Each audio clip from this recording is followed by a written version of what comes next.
Hello, everybody. Paul Richards here with PTZOptics, and thank you so much for tuning in today for this special episode of A Brief History of Live Streaming. So what are we doing all in black and white? Well, I used to do a lot of black and white photography back in the day, and I just really like it. So we're going to use a black and white style live stream today. And I'm going to introduce everybody in a moment here. But first of all, it's going to be just about history. Not really products and specifically, but the steps within that we've taken up until now to get us where we are so we can really understand this industry that truly is on fire. I got a lot of requests asking me how we set up this type of black and white live stream. So we're actually going to be posting our course on Udemy, which will be completely free if you have the coupon code that I'm going to put in the chat. So take a look for that. Speaking of chat, Snapchat is blowing up. And if you want to snap us a chat of your next live event, you can do so at PTZOptics and just send us a Snapchat. We're starting something new where we're giving to charities every single show. So the way this works is that we give $20 every single live show to a new charity.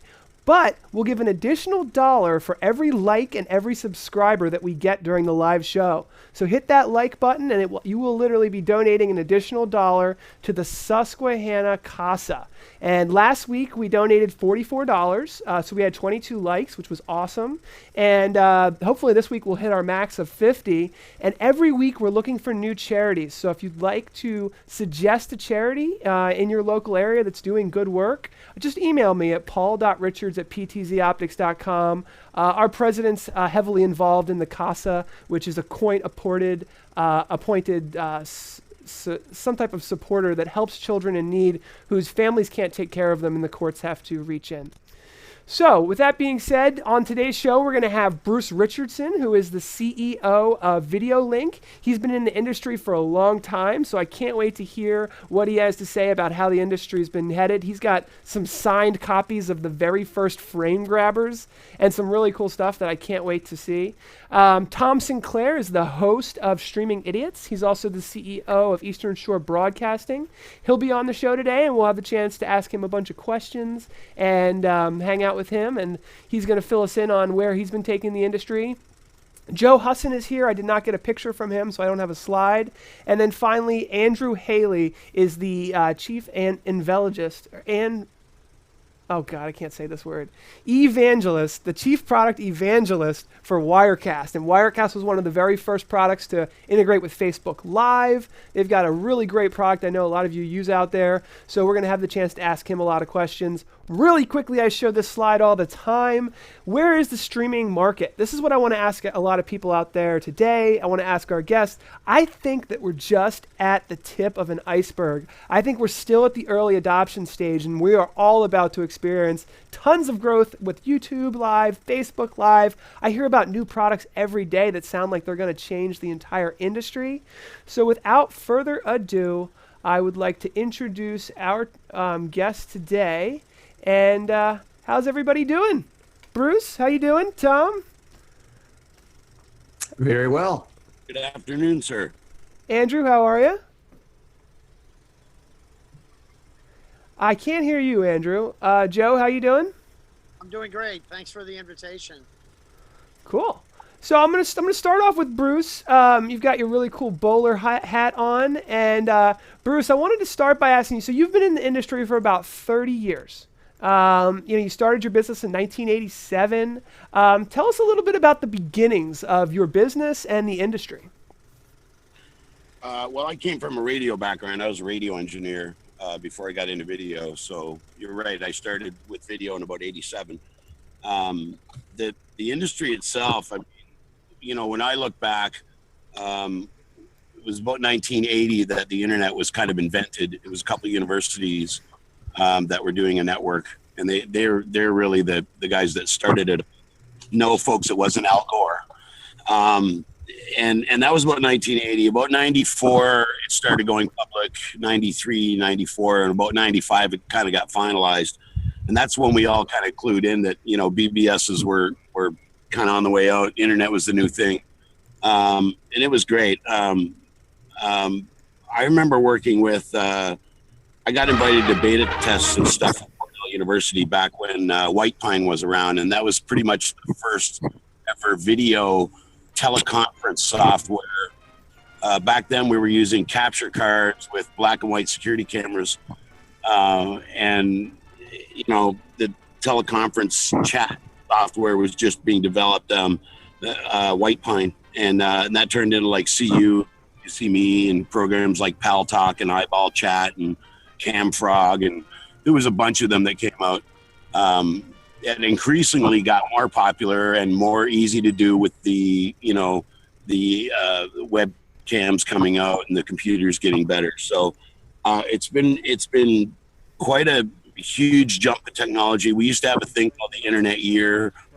The Internet Year represented changes in technology, and it used to be a couple of years long, and then it went to a year, and then it went to 6 months, 3 months, and nowadays we're looking at changes almost on a monthly basis, sometimes weekly basis. It's getting ridiculous, but it's a lot of fun, and it's been a crazy ride, and it's only getting better and faster and smaller and easier. So it's a spectacular thing to watch happen, and for the younger people, it's worth looking into the history of it. It's not that long ago. 1980 was not that long ago, and it seems like forever with the technology we're using now. Yeah, and Bruce, I'm actually showing a little clip here of the first man on the moon, Neil Armstrong. So, I mean, take us a little bit further back. So frame us up on the 1970s, before all the stuff that we have today. Well, I haven't got a clue because I was in the military in the 70s. Oh, really? So I was driving a 1950s Jeep and running a teletype machine in the 70s in the Army. We didn't really have computers back then, The first computers I remember were like the VIC-20 and the Commodore 64. When we were using tape drives, there was no hard drives. We were using cassette tapes and doing basic programming. And that was in the 80s. So in the 70s, really everything was experimental and still being created, and computers were like, here's it the was Commodore like here. build a building and things like that. I mean, that's ridiculous. But yeah, I really got into it in the 80s. So in the 70s, I was still really old school technology. Okay, well, that's cool, and I added the Commodore for you. The history.ptzoptics has a lot of this stuff. I want to segue over to Joe here. Joe, you started in the industry, I believe, at Avid, who was really started one of the early companies in this industry. Tell us a little bit about your early days at Avid. Yeah, actually, prior to that, I was a programmer at a company that some people may remember called Wang Laboratories. Wang was very unique in that Dr. Wang invented everything from the calculator, sold it to Texas Instruments, magnetic core memory, sold it to IBM, integrated imaging, sold to Kodak. In 1985, I was at a new division of Wang that had a technology that the board of directors convinced Dr. Wang would never take off, and that was called voicemail. From there, I went into the finance industry prior to joining Avid. And when I joined Avid, it was very unique in that they had created an industrial revolution in a segment of the market that really wasn't prepared for it. Film and television editing, as you guys know, was done in a linear fashion. So you would literally purchase a moviola machine and you would, physically cut and splice the tape back together. So when Avid came out, they basically computerized film and video editing. And to be able to keep up with the rapid expansion of computers, it was difficult to say to someone or say to a customer that had a device that they could, keep for 30 or 40 or 50 years in some cases, that we're bringing it into the computer age, and now you need to set aside X% each and every year to maintain current technology, because things were moving so fast. When people were buying their first Avid, within 1 year, there were new resolutions or new features and obviously new boards. So I was fortunate enough to not only be at Avid at a great time, but also during paradigm shifts within the sector, right? So you went from new bus, new Vista cards to PCI bus systems. And then I was fortunate enough after that to go to New Tech, where New Tech basically took a lot of what Avid had been working on in terms of digital nonlinear editing, and move that over to mobile production. So a lot of the same channel partners and same OEMs that had been working with Avid on digital nonlinear editing made the transition over to mobile production.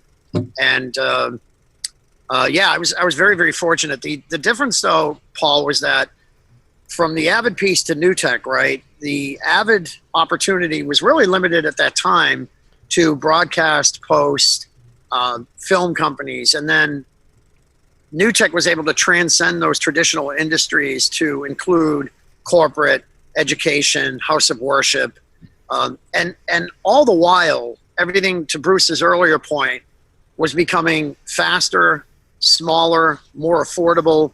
So we've seen more of a progression from these products being simply used by professionals or within a film and television industry, to all the way down to the consumer or prosumer level, where you have a lot of do-it-yourself customers, which kind of segues into a great piece of what vMix has been able to offer, and what partners like Tom Sinclair have been able to master, where they've been able to say, okay, you can purchase a turnkey system, but there's also a great opportunity for customers that really want to get involved in building their own solution and being able to customize it to meet their needs, and more importantly, their budget. So, yeah, I've been really blessed. I've known Bruce for many, many years. We go way back to the old days of Avid, when we changed from a direct sales force to a channel model. And we also, at the time at Avid was providing free tech support. And you remember those days, Bruce. And then they rolled out SoftPack and started actually charging for it. So the industry has changed. The economies of scale have changed.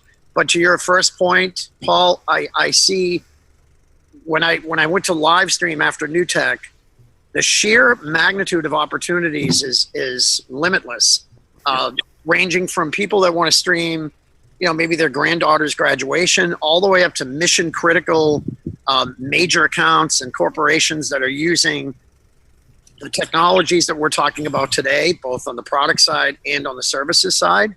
And they rely on these because they're monetizing content, they're generating revenue. So yeah, to your earlier point, I don't see it slowing down. I see it continuing to grow and expand each and every year. Great. So now I want to segue over to Tom. Tom, you've been inspiration to actually some of the people here on the chat who are already talking about how you inspired them to start live streaming. You've been streaming for a long time. Before I was even streaming, I was watching your show. Tell us about how it all started and the early days, I guess, would be the first thing. Well, unlike the rest of these guys, I don't come from a tech background. I was taking pictures of my kids playing soccer. Somebody said, hey, can you put those on a website? I said, sure. So we put them on a website. And then they said, well, could you do some video? I said, sure, we'll put some video on the website. And then a friend called and said, hey, I'm doing a soccer tournament, and we want to put the whole tournament live on the internet. Can you do that? I said, sure. I had no clue. I'll figure it out. Exactly. That was 2008. So we took a webcam and we duct taped it to a tripod, and we hooked it up to an old Dell laptop and found some CDN out in the Midwest somewhere that would give us a little screen, probably a 80 pixel resolution. And we streamed the soccer tournament and just had an immense response. We couldn't believe it. And that's when I knew that there really was something there. That was 2008. 2010, by then I had discovered VidBlaster and had a little local internet TV show called Talking Soccer TV, where I used kind of a 4-up stance, similar to what I'm seeing on Zoom for us right now.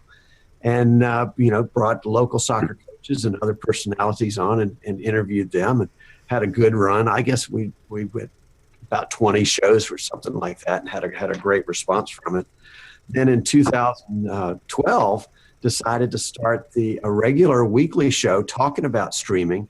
VidBlaster was hot right then, and that was kind of my first love. And so somebody, who was it?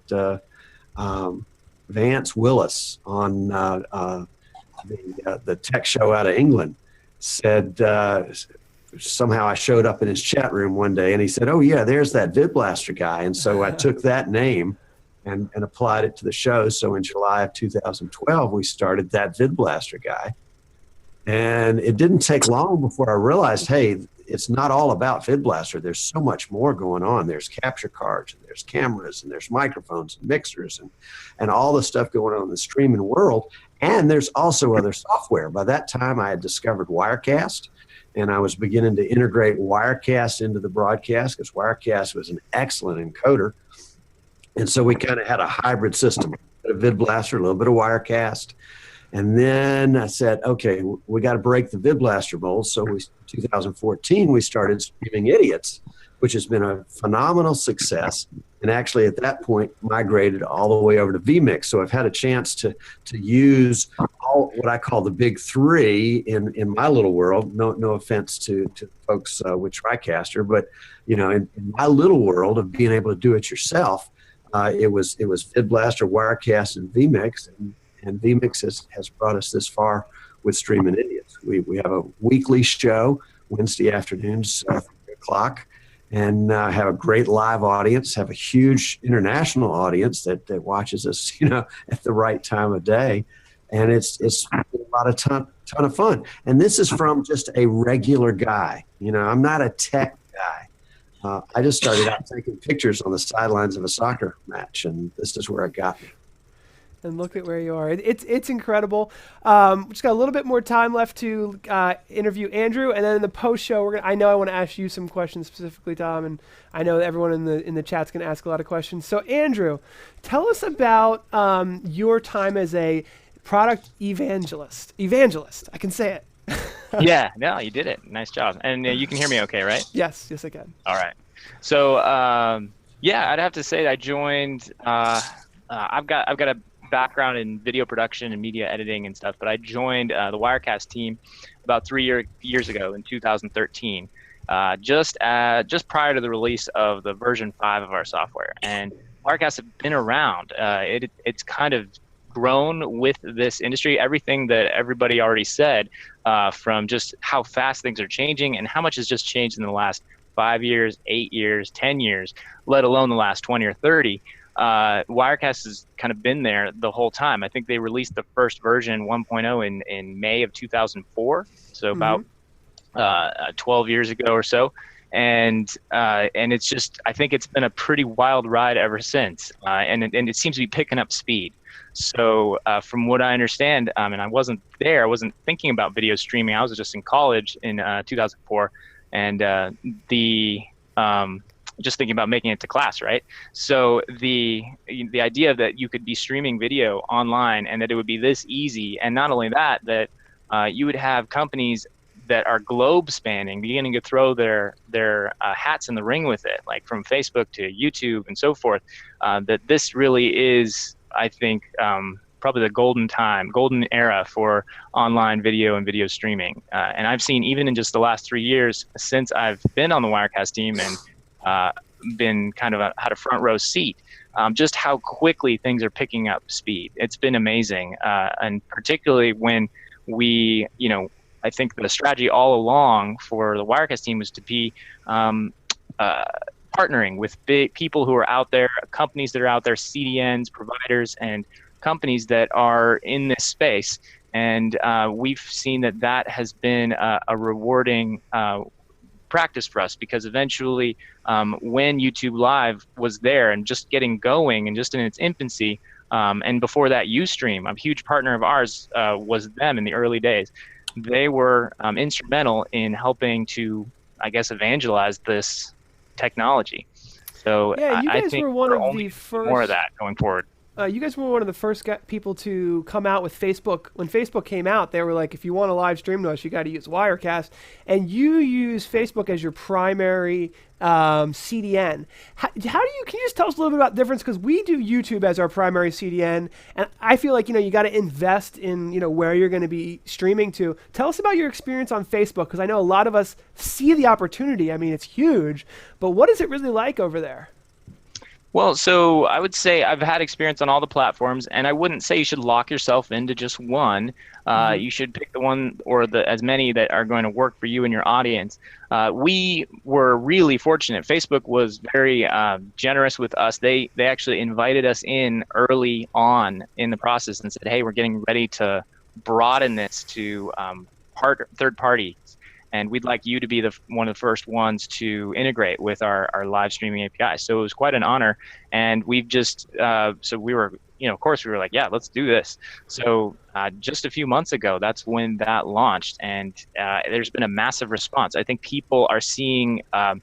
What's nice about the Facebook platform that's different from, say, a YouTube or Ustream or so forth is there's already a really healthy social network and community. And how do we share information? How do we share things we want other people to see? We share it through networks, through our social networks. So Facebook kind of had this optimal system already in place for the distribution of content. And now we're beginning to see, and just coming down the road, you're going to see much, much better content categorization, because they're going to open it up for people to say, if you have a broadcast that's all about cars or rebuilding cars, and your primary demographic is ages 18 to 35 or something like that, you can actually you'll be able to prioritize that in people's feeds that fit that mold. And so they'll be more likely to see the things that interest them if that's the type of content you're providing. On the other hand, if you're doing a whole show about how to optimize your retirement benefits,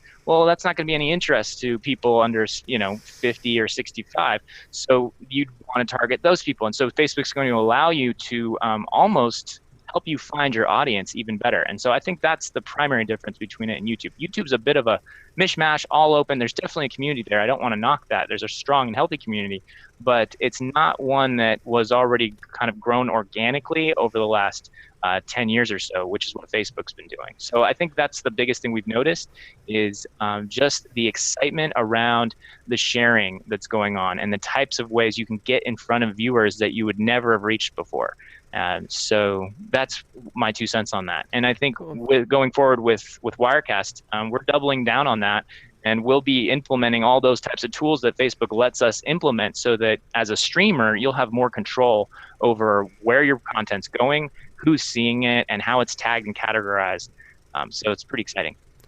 Beautiful. Well, thanks for answering that personal question for me. It's time to go to part 2 of this live stream, which is going to be our question and answer section. So thank you for holding all your questions, everybody. In part 2, which is our post show, really. So show 1 is over. Our post show will start now.